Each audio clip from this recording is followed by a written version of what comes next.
I 27F need to decide if I am to call off my engagement to my fiancé 31M of 2.5 years.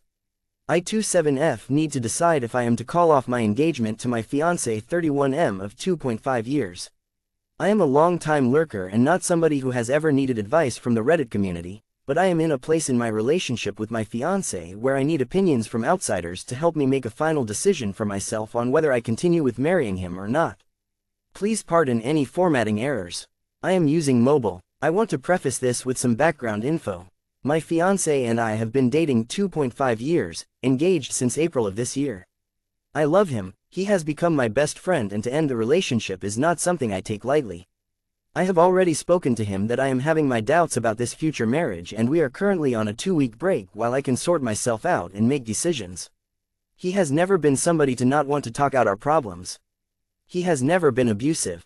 He has put so much effort into our relationship that he feels like an equal to me. He is an amazing listener. However, the problems seem to lie in his desire to be a peacekeeper between myself, his family, and my family. Let's begin. Our troubles began early in our relationship. My parents never liked him in the beginning because they felt he was awkward, and not hands-on enough. My mother said she felt I deserved better because his etiquette was lacking. For example, he didn't shake my dad's hand, he was quiet and not as conversational in the beginning, he didn't hug and kiss my mom on the cheek when saying hello or goodbye. My father didn't care for him because my fiancé did not appear to have hobbies that fit into my family. My fiancé didn't speak passionately about any particular things he liked. I argued in defense of my fiancé and said that he was not yet culturally acclimated to my family customs, that I didn't care if he wasn't a handy guy, he didn't need to be Mr. Fix-It that could do repairs on a car, a house, anything like that.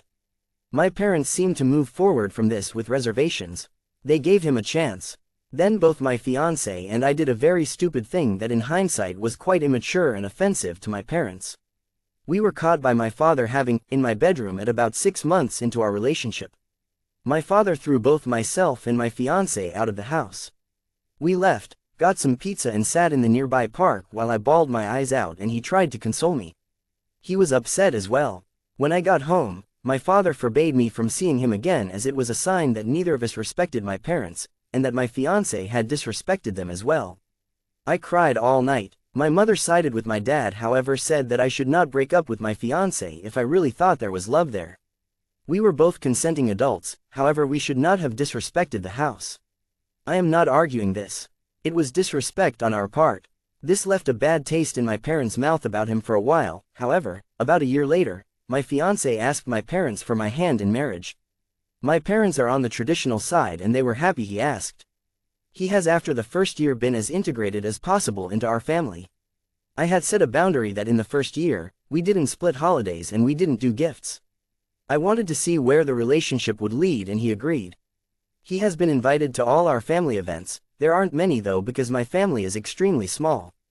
I have also been integrated into his family and received invites to all of his family events. He has a larger family than I do. However, he is an only child. There are lots of aunts and uncles and cousins and such. They are all agreeable people from what I've seen of them. When I refer to his family in this post, I am referring to his nuclear family, his mom, his dad, and my fiancé. Our most recent hurdle, the one that is making me question this relationship and future marriage, is the wedding planning. I know it is stressful, but I don't think it's supposed to be this stressful. It has brought to my attention some red flags. Wedding planning. The original plan for the both of us was to have a very small wedding. Neither of us likes to have a big gathering, we aren't really party people. So, we set a 50 people max limit. One day, I was over at his house post-engagement. We both still live at home and we were having coffee with his mother and father just shooting the breeze. The two of us were going to a movie that afternoon and I had gotten there early to spend time with my fiancé and his family. At this point, the wedding details hadn't really been worked out. So I said to his mother that I was thinking about my wedding colors maybe being green, gold, and cream. She thought those were lovely. My fiancé mentioned that the wedding we wanted would be small and potentially held at an Italian restaurant that their family went to often. Let's call it Gino's restaurant. Gino's was a very small place. It was a house converted into a family business in a neighborhood a little north of where my fiancé and his family mostly live. As a result, we discussed that typically, the church part of the wedding would have to be at my fiancé's parish. This would be to keep travel times down. My parents did not have knowledge of any of this info yet, and I figured I would communicate this late in the day when I saw them. I was not prepared to discuss anything other than wedding colors at this time. My fiancé then told his parents that we would like 50 people. We explained that the whole wedding was to be 50 people, split 2,525 between bride and groom. His mother's immediate response was that we would have to give her more people. We discussed a potential wedding date. I have always wanted a winter wedding. I proposed March. March would have been perfect for my color scheme.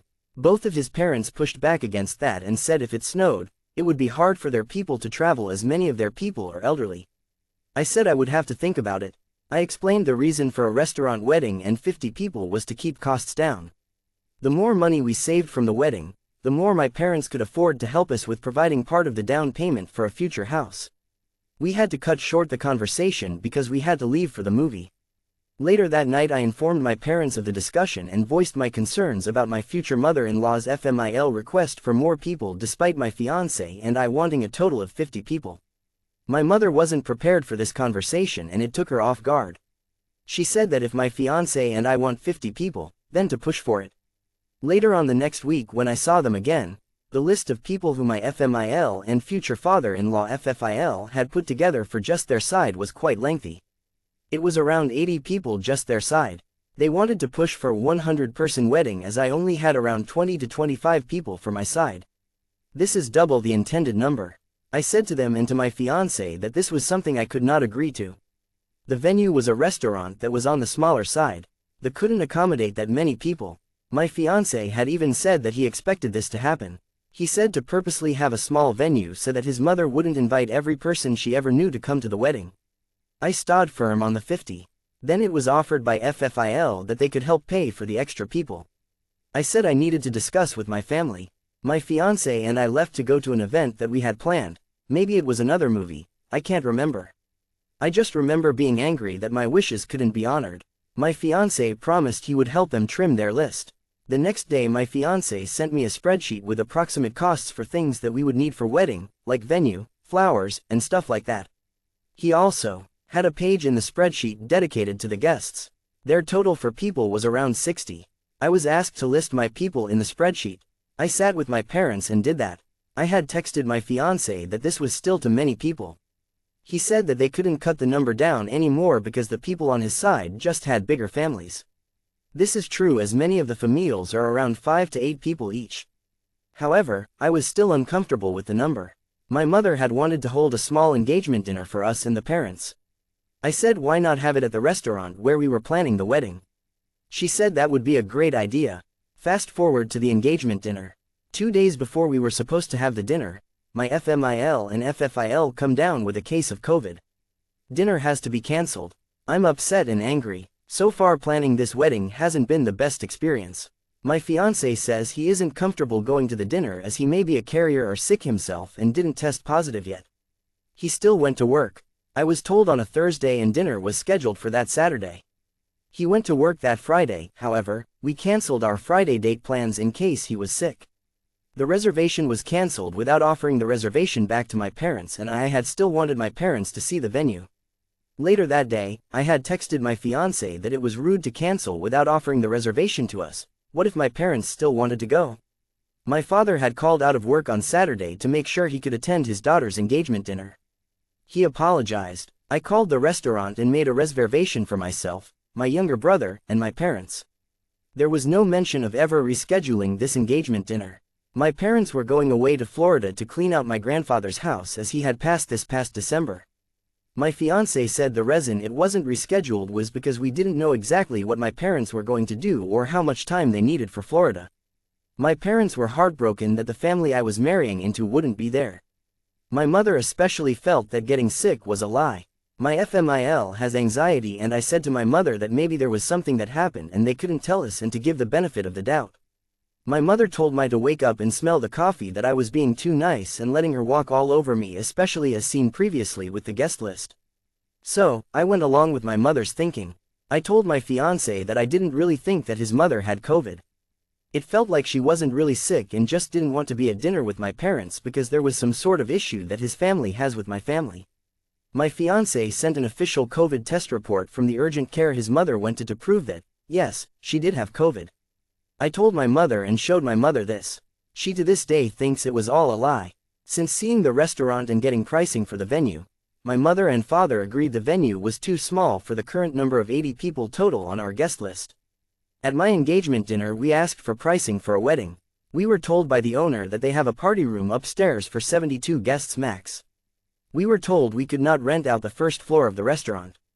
The price for this would be $15,000 for the 72 people, open bar, and the menu we tentatively picked. After the dinner, I conveyed this info to my fiancé. My fiancé said the restaurant was lying. His cousin had 90 people at the same place and they were able to rent the whole place out. I said maybe your cousin was a special case.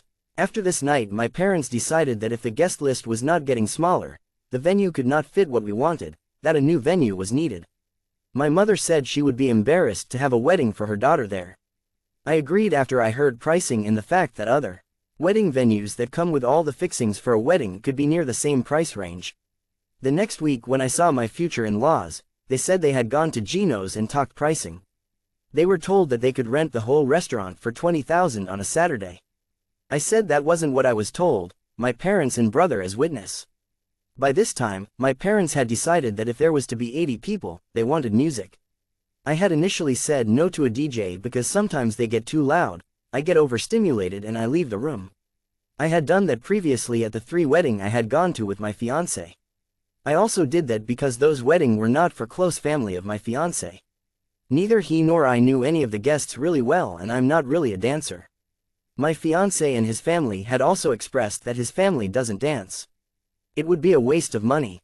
Being as there were still issues of space and cost for what was being provided by the restaurant, my parents still wanted to check out other places.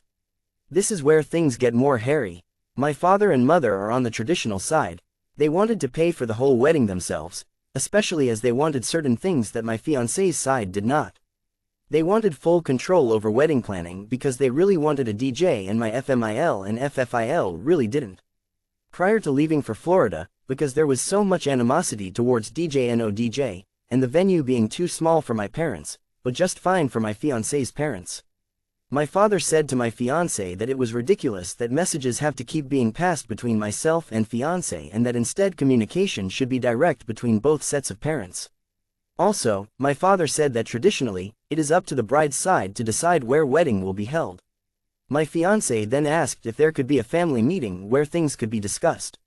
My parents originally wanted to do it at the engagement dinner, but that didn't happen. My dad said that the meeting could happen. My fiancé asked if it could be within the next few weeks, like on the 26th.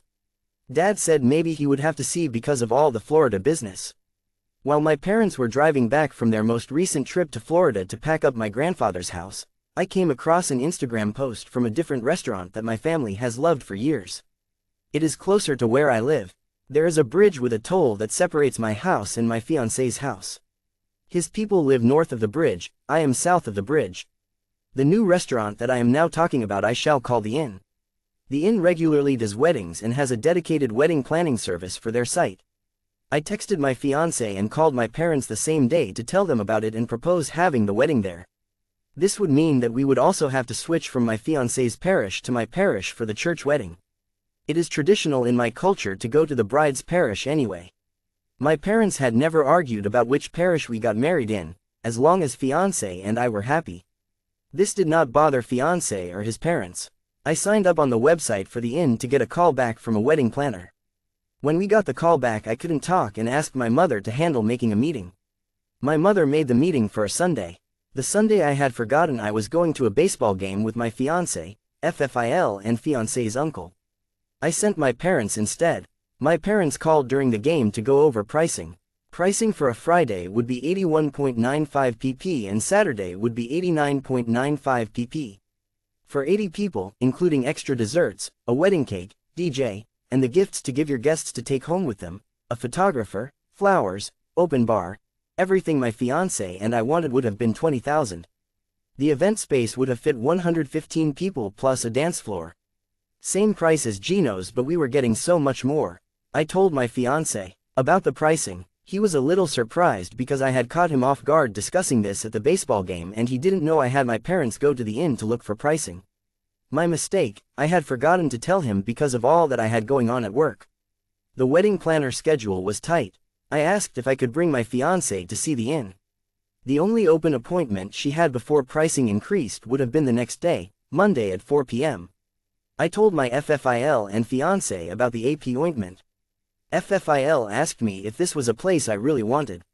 I said yes, and I was excited about it because it had a piece of what everyone wanted. Everyone could be included. Maybe even fit a few more people. FFIL tells my fiancé to go to the meeting with FMIL. That he had a trip to the cemetery planned with his sisters and couldn't go. The next day, Monday at 4 p.m. my parents and his parents all arrived to the inn. My fiancé, FMIL, and FFIL all do not look happy. My parents are excited and bought the checkbook to pay in full in cash.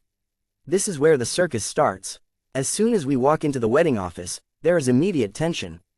My mother tries to make a joke about our new kitten being so full of energy and accidentally scratching her leg to break the tension. Tension does not get relieved. They don't respond to my mother. My FMIL responds only to me when I say to her that the kitten is due to be neutered later in the week and I hope everything goes well. She talks a little about kittens and then we sit down with wedding planner, let's call her Amy.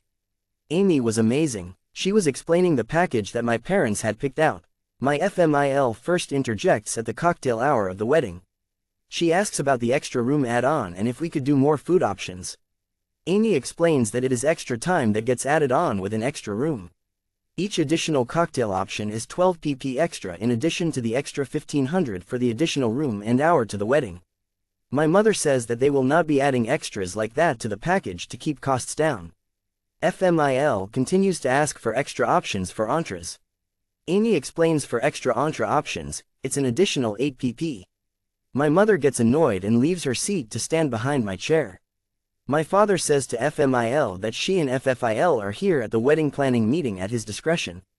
Throughout this meeting FMIL continues to ask for add-ons that my fiancé and I haven't gotten to discuss because my fiancé is standing behind me and didn't really seem like he wanted to be in the meeting.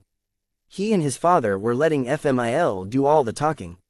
We originally were to have a winter 2026 wedding. Then dates for October 2025 were being demanded. My fiancé for the longest time said he wanted a weekday wedding to keep costs down, then all of a sudden they wanted a Saturday. Then my fiancé picked a date on a Jewish holiday and my FMIL said that they couldn't do that day because one of her guests is Jewish and they would not be able to attend, so it had to be a Saturday not a Friday. Amy sees that tensions are high and asks the parents to step out of the meeting room. Everyone leaves except FMIL who is asking for details that she wants in the wedding. My father and my fiancé both ask her to get up and leave at least 4 times. I finally say to her to go and have an adult conversation outside while me and fiancé discuss wedding planning. There were things that were said in this meeting that did not sit well with me. My fiancé very sternly and arrogantly told my mother that there will be no DJ. My mother said, "Oh yes, there will be." I stated in the meeting that I wanted a DJ because I wanted to be introduced as a couple with my new husband, my family does dance, and that we could control the type of music and volume to keep my overstimulation to a minimum. Outside of the meeting room, I don't know the specifics of what was said, however, my parents felt that FMIL was dictating what she want. Ed in the wedding and spending my parents' money in a way that they did not approve of. I agree, her questions about pricing and add-ons felt more like demands than questions. I didn't like it either. When I came out of the office, my parents had left. My mother was crying in the parking lot and my father was pacing the lot trying to burn off anger. My parents stated that because of that woman FMIL they are walking away from wedding and will not be paying for any of it. I was told that if I am to marry into that family that I would be disowned and asked to move out. The next day I spoke to my fiancé on the phone. Just us. In the course of our conversation, my fiancé cited WITB his parents. Called my parents out for not communicating properly. Stated my parents were manipulative. Gaslit me on my recollection of events. Talked to me like I was in a meeting at work. This speech he gave sounded so rehearsed and sounded like words from his mother and father. It didn't sound like my fiancé. I defended my family and called his mother out on trying to plan a wedding without paying any attention to what he and I wanted. That she acted like a mouthpiece for him. He said that he is my biggest supporter and that he loves me. He does not want to lose me and that when we are married and out on our own that things will change, that we won't be as easily influenced by the people we live with. I have put our engagement on hold. I didn't like the gaslighting during our last conversation. I don't like the level of meddling and manipulation that was enabled by FFIL and my fiancé. Dear people of Reddit, I would like your thoughts and opinions. Should I end the engagement and the relationship altogether? I feel like I should. My parents, my brother, and my father's work friends all say to run away now before things get worse. TLDR, my fiancé's parents and my parents met with a wedding planner for a venue that we both agreed to. Things got out of hand. FMIL appeared controlling. My fiancé and his family did not appear happy to be there. My parents have now stated that they will not pay for a wedding and are urging me to dump my fiancé and call off engagement.